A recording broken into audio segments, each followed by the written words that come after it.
ये कैसे होगा? ये नहीं, आप बताइए कैसे होगा ये? आपको तो कोई अगर विधायक या सांसद बनता है तो उसको लोग उम्मीद से आते हैं कि भाई ये बुराई का खात्मा करेगा, अगर खात्मा ना करे तो उनकी ताईद नहीं करेगा और ये हमारी तकालीफ को दूर करने का काम करेगा।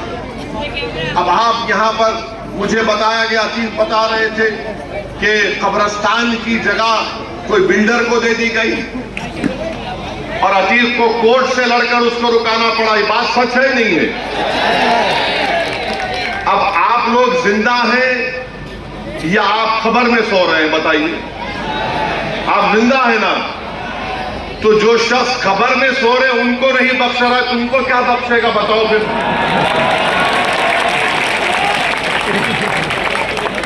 आप समझे हमारी बात को? जो खबर में सीना तान कर सो रहे हैं उनको डिस्टर्ब कर रहा है, उठो जाना है। और जो जिंदा चल रहे हैं अभी सबको जाना है, उनको भी जाना है, मुझे सबको जाना खबर में। मगर आप खबर की जगह पे अपने दोस्त को दे दिए, डेवलपर को, अतीक को, कोर्ट को जाना पड़ा। अरे जो खबर में है उनको नहीं छोड़ रहा तो जिंदों की तो खैर नहीं है, याद रखो आप। ये इसीलिए मैं मजाक में नहीं कह रहा हूं, बड़ी सीरियस तरीके से कह रहा हूं। इसीलिए 20 तारीख को आपको अपना एक एक वोट यहां से बीजेपी की कामयाबी को अगर रोकना है तो अतीक को अपना नया आमदार बनाइए आप, इंशाअल्लाह ताला। अतीक को अपना नया आमदार बनाइए। और ये लोग बहुत बोलेंगे। अब मेरा आज भाषण हुआ तो उसके बाद कल से ये लोग शुरू कर देंगे, समाजवादी के लोग, ये ओवैसी वोट काटने आया, ये जहां भी जाता वोट काट देता है, वो जीत जाते, फुला पार्टी जीत जाती। आज से 3 दिन पहले औरंगाबाद में एक मशहूर जर्नलिस्ट साहब आए थे, मेरा इंटरव्यू किया। उन्होंने मुझसे सवाल किया, मैंने कहा बिल्कुल सच है, अमेरिका में असदुद्दीन ओवैसी ने कमला हैरिस को हरा के ट्रंप को जिता दिया। मैं ही क्या, मैं बोल रहा हूं, मैं ही क्या, मेरे को जाने की जरूरत नहीं थी, मैं ऐसा फूंक दिया वहां पे, लोग बोले कोर्ट काट दो। अरे आप बताइए, मैं एक सियासत पे पॉलिटिकल सियासी पार्टी हूं, अगर मैं इलेक्शन नहीं लड़ूंगा तो क्या करूंगा मैं? तो अब हमारे इस जलसे के बाद कल से हजरत इबलीस के एजेंट शुरू हो जाएंगे। तो आप डरना घबराना नहीं, आप उनको इतना ही बोलना कि हम आयतल कुर्सी पढ़ के फूकेंगे सब पे, उन्हें जाएगा। आप बताइए कि 15 साल में आपने कुछ नहीं किया, 15 साल में से आपने क्या काम किया? बताओ जनता को, आप बताओ। मैं हैदराबाद का 5वीं मर्तबा का एमपी हूं। जब मैं जाता हूं जनता के दरमियान में बोलता हूं कि देखो मैंने पार्लियामेंट में इतने सवालात किए, 2023 का बेहतरीन पार्लियामेंटेरियन का अवार्ड मुझे महाराष्ट्र का एक लोकमत अखबार ने बुलाकर मुझे दिया दिल्ली में।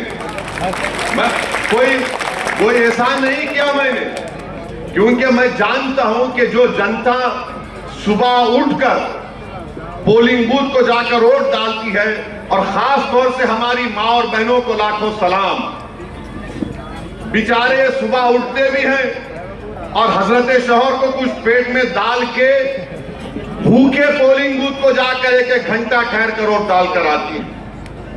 और उन गरीबों की कुर्बानियों की वजह से हम जीतते इलेक्शन। एक तो अल्लाह का फजलो करम और नबी करीम सल्लल्लाहु अलैहि वसल्लम का सदका, अहले बैत की दुआएं, और इन गरीबों का वो कुर्बानी। उस पोलिंग के दिन कितना लोग भागते एक नेता के लिए। वो नौजवान भूखा रहता, 2-2 दिन का भूखा रहता, सोता भी नहीं, जागते रहता कि मेरा भाई जीत जाए, मेरा भाई जीत जाए, भूखा फिरते रहता। और जब जीतने के बाद अगर वो एमएलए या एमपी उनको भूल जाता है तो इससे बड़ा गुनाह और क्या हो सकता है? बताइए आप। कोविड का जब दौर था, कोविड में कोई काम किया यहां पर? अतीक, कुछ कोविड में काम हुआ था यहां पर? इधराओ तुम, अभी खोलना पड़ेगा। कोविड में कुछ काम हुआ था? क्या खिचड़ी घोटाला हुआ था?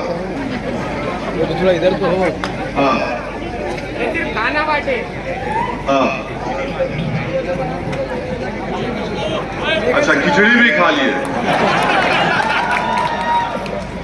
मजलिस ने क्या किया कोविड बताता हूं मैं आपको।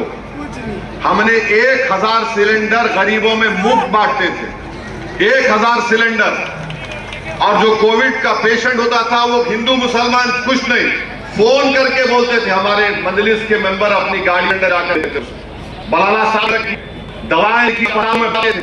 मेरे भाई अगर कोई ईमानदारी से काम कर रहा है दुनिया में क्या होता है, मगर 20% अल्लाह खबर नहीं। और जब सब जमा किए जाता है ये बहुत बड़ा इज्जत है, ये बहुत दर्द है। अगर कोई समझे मैं एमएलए गया, आमदार बन गया, सांसद बन गया तो मेरे सर से सिंह निकल जाएंगे, मैं सलामत बन गया। भाई खादिम बनकर रहना पड़ेगा, बनकर या क्या जो खादिम होगा कौम की खिदमत कर सकता है। तो बादशाह तो खत्म हो गए ना, जमहूरियत का होगी।